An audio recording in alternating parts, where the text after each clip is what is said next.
Eu sou a Carol Ferreira, mãe de 3 meninos lindos, psicóloga, educadora física, e eu estou aqui para falar com vocês sobre maternidade real. Não só como profissional, mas principalmente como mãe. Hoje eu vou dar uma solução para um problema que é uma dor de cabeça para todas as mamães, e não só para as de primeira viagem. E eu vou ensinar vocês como que o uso da tecnologia pode ajudar a acalmar o bebê. Eu só fui descobrir isso com o meu 3º filho, mas deu muito certo. E hoje em dia eu dou essa dica para todas as minhas amigas. Então, se você quer saber qual é, fica aí até o final.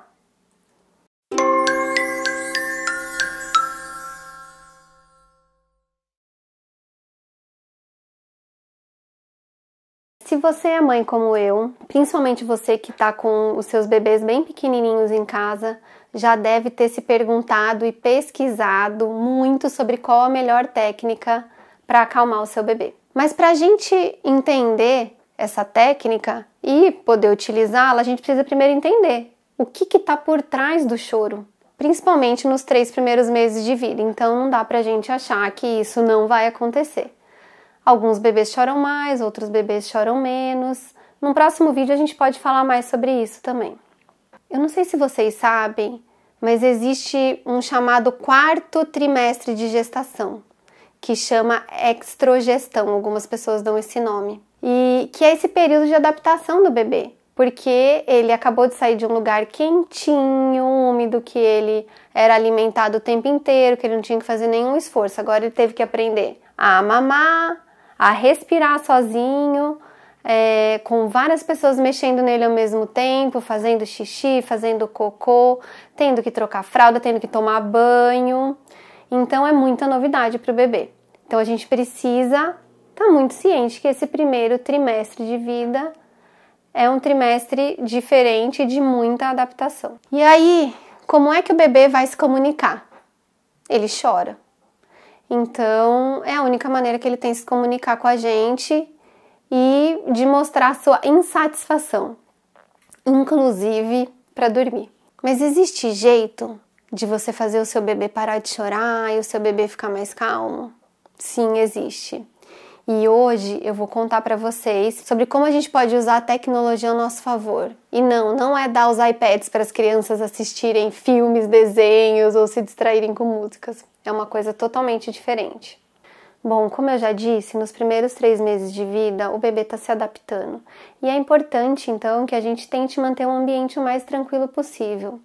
E aí eu já vou falar para vocês, eu tenho 3 meninos. E quando meu 3º filho nasceu, tudo que não existia nessa casa era tranquilidade. Mas sim, o quartinho dele, o lugar que eu fazia ele dormir, que eu dava banho, esse lugar estava sempre mais isolado para eu tentar manter esse nível de tranquilidade, e eu conseguia manter sempre uma rotina. Isso é muito importante para as crianças, e isso até eu ainda não sei até que idade, porque até agora eu tenho um filho de 11 anos, mas eu vou saber. Mas até os 11 anos, pelo menos, eu garanto que rotina é uma coisa muito importante na vida das crianças. Porque se a gente parar para pensar, quando a gente sempre sabe o que vai acontecer, a gente tem um certo conforto. Imagina para os bebês, que o mundo é novo, que existe toda essa novidade.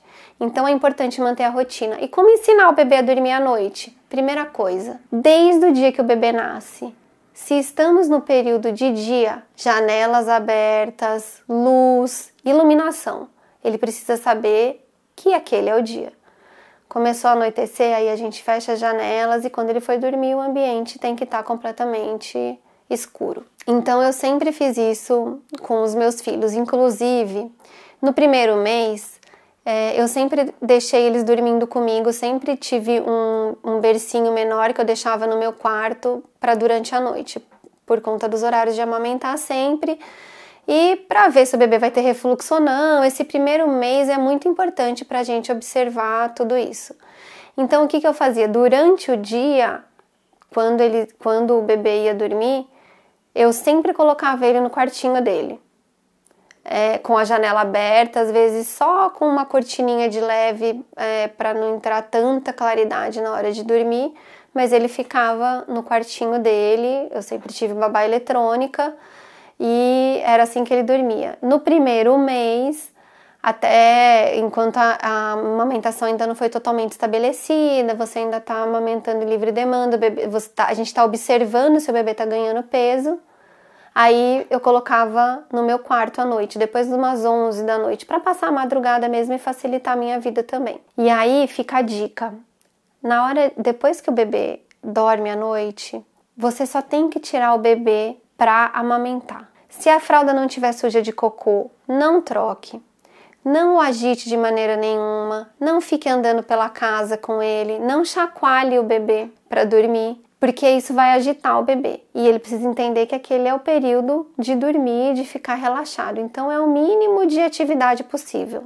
E aí, a minha dica começa agora contando para vocês, fazendo vocês pensarem um pouquinho.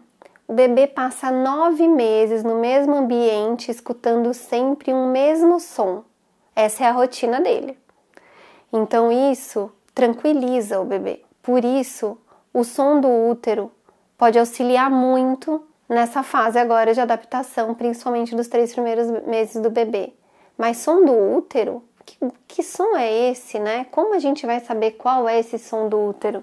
Esse som, ele é parecido com quando a gente está mergulhando na piscina, aquele barulhinho da água. Ele também é chamado de ruído branco. Pode ir desde um som de chuva até um som de secador de cabelo. Talvez uma mistura desses sons todos. Esse ruído, ele mistura batimento cardíaco, pulsação sanguínea, respiração e todos os outros ruídos que estão acontecendo no entorno da mãe durante a gestação. E todos esses ruídos acontecem aonde? Embaixo d'água, que é o líquido amniótico, onde o bebê fica morando durante a gestação. Eles são os peixinhos, né? Começam girininhos e vão crescendo até chegarem no nosso colo, aqueles bebês fofos que choram. Tem um estudo publicado na década de 90, eu vou deixar o link para vocês aqui para quem quiser depois ler, que ele mostra que os sons desses ruídos brancos podem ajudar até 80% dos bebês, principalmente nos 3 primeiros meses de vida, a dormirem após 5 minutos escutando esse barulho. Vocês imaginavam isso? Eu também não. Mas olha só, como a gente disse, esses são os primeiros sons com os quais os nossos bebês estão acostumados. Então ele traz paz, traz segurança, traz conforto. E aí agora você deve estar se perguntando, mas como é que eu faço para reproduzir esse som de útero? É muito simples. Existe um aplicativo para isso. Um não, vários. Mas olha, não vai sair correndo agora e vai lá pro aplicativo procurar quais são os aplicativos que têm som de útero. Espera um pouquinho que eu preciso ensinar vocês como utilizar essa ferramenta da melhor maneira. Porque senão você pode atrapalhar em vez de ajudar o bebê. Então a gente precisa saber como utilizar. Existem 2 dicas fundamentais para fazer o uso desses aplicativos, que a gente vai fazer através do celular ou do iPad, na grande maioria das vezes. Esses aparelhos não devem nunca estar a menos de 2 metros de distância dos bebês. Aliás, nem de nós adultos, né? Na hora de dormir. Quanto mais deles, que são tão frágeis.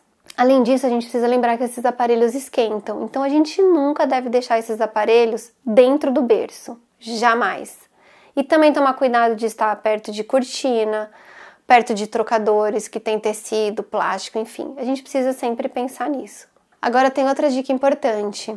O som também não deve ultrapassar 50 decibéis, porque ele pode daí influenciar o desenvolvimento da linguagem e da fala. E ainda uma outra coisa a se pensar. Tentar não usar essa tática todas as vezes, para também não se tornar uma dependência do bebê. Apesar de que eu usei bastante com o meu caçula, ele sempre foi o mais irritado, deu um pouco mais de trabalho para dormir. E quando eu fiquei sabendo dessa dica, as coisas mudaram bastante. Então eu usei bastante com ele. E ao longo do tempo que ele foi crescendo, eu fui diminuindo a utilização. Mas até 1, 2 aninhos de idade, às vezes eu ligava ainda no quarto dele. Outra coisa também, se você ligar esse som, quando o bebê estiver chorando, lógico, você vai deixar um pouco mais alto, mas ao passo que ele for se acalmando, aí você diminui e pode deixar um som bem baixinho. E agora você deve estar se perguntando, qual aplicativo eu devo usar? Um aplicativo muito simples, existem vários no mercado, mas o que eu usava e que existe até hoje, ele chama Som do Útero, bem simples. Esse aplicativo, além do som do útero, que é o que eu tô indicando para vocês, ele tem alguns outros sons, como por exemplo de chuva. E eu sempre trocava também, até para tentar fugir dessa dependência. Às vezes eu colocava um som de chuva e às vezes eu colocava, quando ele já estava maiorzinho, até aquelas canções de ninar só instrumentais, bem baixinhas. Mas como eu disse para vocês, nem todo bebê reage tão bem a esse som do útero. E aí a gente pode pensar, antes de desistir do aplicativo, você pode tentar usar os outros sons que eles oferecem. Quem sabe dá certo para o seu bebê. Se você chegou até aqui é porque você é uma mamãe muito dedicada. Esse é só o primeiro de muitos vídeos que a gente vai conversar sobre maternidade. Então, se você ainda não se inscreveu no canal, faça isso agora. Aproveita e depois que você clicar no sininho do canal para saber todas as vezes que eu fizer um vídeo novo, mostre para suas amigas também que estão passando pela mesma situação. Juntas a gente pode aprender muito mais em muito menos tempo. Deixe seus comentários, suas dúvidas, eu mesma vou responder a cada um deles.